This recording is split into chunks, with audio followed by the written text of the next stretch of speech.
जननीं शारदां देवीं रामकृष्णं जगद्गुरुं पादपद्मे तयो सिद्ध्वा प्रणमामि मुहुर्मुहुर्।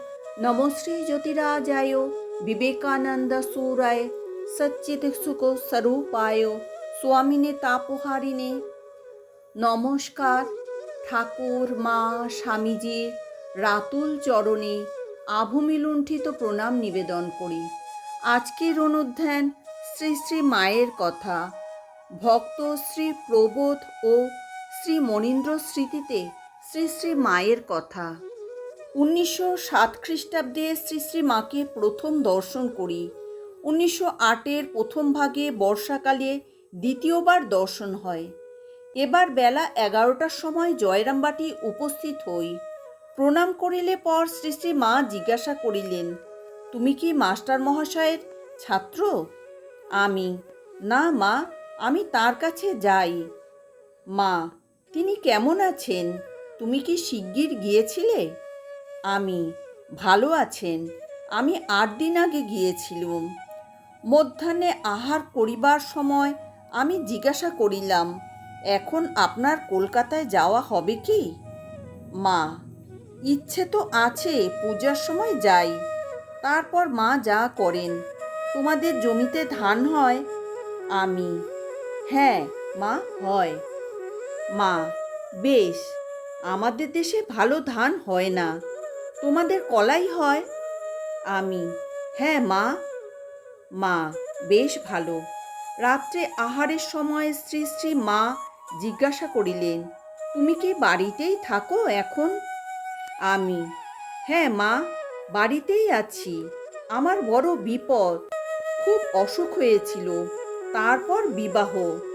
মা, বিবাহ কি হয়ে গেছে? আমি, হ্যাঁ মা। মা, মেয়েটির বয়স কত? আমি, প্রায় 13 বছর। মা, যা হয়েছে ভালোর জন্যেই হয়েছে, আর কি করবে? আমি, মাস্টার মহাশয় বিবাহ করতে বারণ করেছিলেন।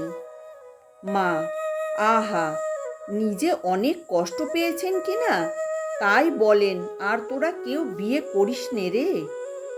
আমি, সংসারে বড় ব্যাঘাত, সংসারে থাকলে মানুষ মনুষ্যত্ব হারিয়ে ফেলে। মা, নিশ্চয়, কেবল টাকা টাকা টাকা। আমি, ভীষণ যন্ত্রণা। মা, ঠাকুরের সংসারী ভক্ত তো আছে, ভাবনা কি? আমি নিস্তব্ধ হয়ে আছি। মা, আমার ভাইয়েরা বিবাহ করেছে। আমি, আপনার অনুমতি অনুসারে? মা, কি করব, ঠাকুর বলতেন, বিষ্ঠার পোকা বিষ্ঠাতে ভালো থাকে, ভাতের হাঁড়িতে রাখলে মরে যাবে। আর আমরা খুড়ো জ্যাঠার যেমন সেবা শুশ্রূষা করেছি, এখানকার ভাইঝিরা তেমন করে না। আমি, ক্রমশ সব পরিবর্তন হয়ে যাচ্ছে। মা, তা বটে, দেখো না, আগে আমি পিঁপড়ে মারতে পারতুম না, কিন্তু এখন বেড়ালকেও একঘা বসিয়ে দিই। ঠাকুর বলতেন, এও করো ও করো, বলতেন তুহু তুহু। জীব অনেক দুঃখ কষ্ট ভোগ করে তবে বলে তুহু তুহু। স্বার্থ যতক্ষণ মুঠোয় করে ততক্ষণ আপনার, তারপর আর নয়। ভয় কি? বিবাহ করেছ, ঠাকুরের ইচ্ছাতে সেও ভালো হয়ে যাবে, হয়তো তার কোনো সুকৃতি আছে। বলতেন, বিদ্যার চেয়ে অবিদ্যার জোর বেশি, অর্থাৎ অবিদ্যামায়া সংসারকে মুগ্ধ করে রেখেছেন। আজ এই পর্যন্তই, আগামীকাল পরবর্তী অংশ। জয় ঠাকুর, জয় মা, জয় স্বামীজি।